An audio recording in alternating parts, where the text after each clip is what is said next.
আপনি আমার জঙ্গি ট্যাগ দিয়েছিলেন ওই ইয়াতে রেজিস্টার বিল্ডিং এ। আপনি বলছিলেন আমি জঙ্গি। রিয়েলাইজেশন হয়েছে কিনা আপনার যে আপনার এটা করা ভাই মোবাইলগুলো বন্ধ করে এটা তো রিয়েলাইজেশন হয়েছে কিনা আপনার অপরাধ করছেন?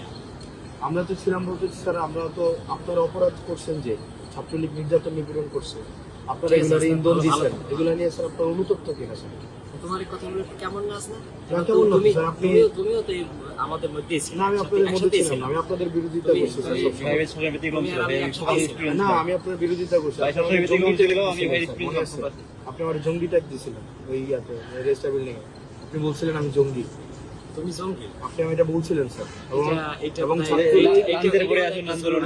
না স্যার, বিশ্ববিদ্যালয় স্যার আপনাকে সাক্ষী রেখে ছাত্রলীগ নির্যাতন নিপীড়ন করছে, তখন আপনারা কিছুই বলেন না।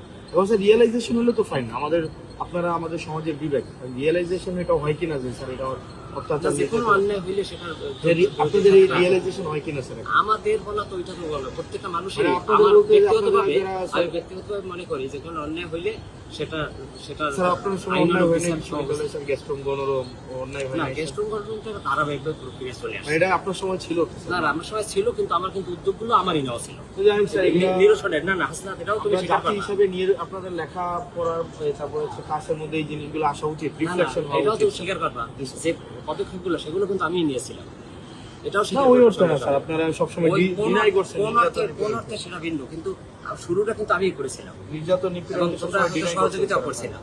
না, ডিনাই করাটা অন্য জিনিস, ডিনাই করা তো একটা অপরাধ।